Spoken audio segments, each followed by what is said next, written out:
Welcome to today's Explainer. If you've been tracking energy markets at all lately, you know uranium is absolutely on fire. But what happens when the financial metrics of a major player in that space seem to basically defy all traditional logic? Well, today we are diving deep into the data behind Uranium Energy Corp, or UEC, and we're going to try and reconcile a story of explosive market enthusiasm with a truly baffling operational reality. Just take a look at this sheer disconnect. Over the trailing 12 months, total return sits at a massive 215%. You literally more than tripled your money. But wait, over that exact same time frame, the net income? Negative $81.5 million.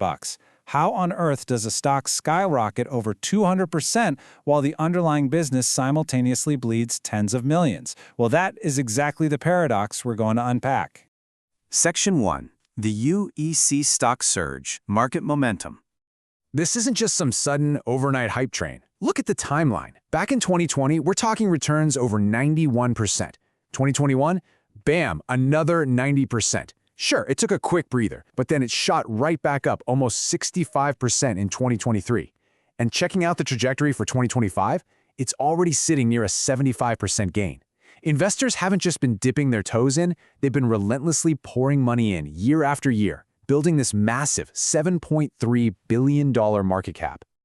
And zooming out, the compound annual growth rate, the CAGR, is honestly even crazier.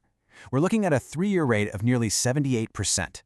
5 years is 39%, and over a 10-year horizon, an annualized return of almost 34%. To put that in perspective, if you held on for the decade, that compounds to a mind-blowing 1,702% total return. Seriously, this proves UEC's stock run isn't a fluke. It's a sustained, exponential wealth generation machine. All right, Section 2, the profitability puzzle. Inside the business. Okay, brace yourselves because here comes the whiplash. We just saw that stock chart going to the moon, right? But what's actually happening inside the business? While the stock compounded at near 78% annually over the last 3 years, actual revenue shrank by 44% a year. Yeah, you heard that right. Over a 3-year stretch, revenue effectively collapsed down to just $20.2 million over the trailing 12 months. Let that sink in for a second. A $7.3 billion company bringing in a mere $20 million in revenue. So for every dollar that actually does make it through the door, what are they keeping? Well, less than nothing. Look at this net profit margin, negative 180.42%. For every single buck of revenue UEC generates, they're losing almost $2 in net income. The cost to run the operation absolutely dwarf the cash coming in. The reality of this cash burn is kind of hard to ignore. You've got that tiny $20.2 million in revenue stacked against a net loss of over $81.5 million. But the real alarm bell? That bottom number. Trailing 12-month free cash flow is negative $121.8 million. That is actual cash flying out the window after capital expenditures. They are bleeding cash at a rate over 6 times higher than their total revenue. Which brings us to Section 3, a zero-debt shield, surviving the burn.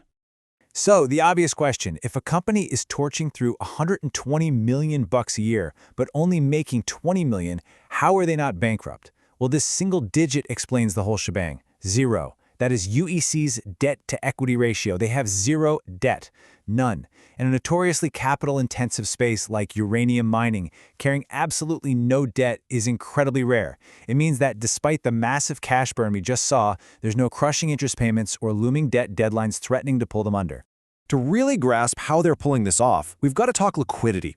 For anyone needing a quick refresher, the quick ratio basically measures a company's ability to pay its immediate bills right now using only its most liquid assets like cash, ignoring stuff that's hard to sell quickly like raw inventory. Usually, a quick ratio of 1 or higher means you're doing okay. Now check out UEC's quick ratio. It's 24.65. That is just off the charts. It means for every single dollar they owe in the short term, they've got nearly $25 in highly liquid assets sitting right there ready to deploy. Even though they're operating at a massive loss, their balance sheet is literally a fortress. They have an immense liquidity shield keeping insolvency entirely at bay. And what's really fascinating here? That shield is actually getting stronger. Look at their current ratio, which includes all current assets. Their 3-year historical average was already super strong at 11.43. But the current trailing 12-month ratio? It just surged to 28.72. Their ability to cover short-term liabilities has blown up by 151%. They aren't just barely surviving the burn, their short-term financial safety net is actually expanding. Section 4. Valuing the future. Pricing and potential. Look, investors aren't blind to the lack of profits today. They're deliberately looking past the current numbers to price in an explosive future. But when you try to value UEC, the old-school metrics just break. The classic price-to-earnings, or PE ratio, relies on having actual earnings. Because UEC's net income is negative, their PE sits at negative 83. And a negative PE is practically useless. It just screams what we already know. The profits aren't there yet. So the market has to look at other multiples, and the premiums people are paying are astronomical. Take the price-to-sales ratio, 361.72. Just to put that into perspective, a PS of 10 is usually considered super expensive even in high-growth tech. 361 is staggering. The enterprise value to sales is similarly sky-high at nearly 338.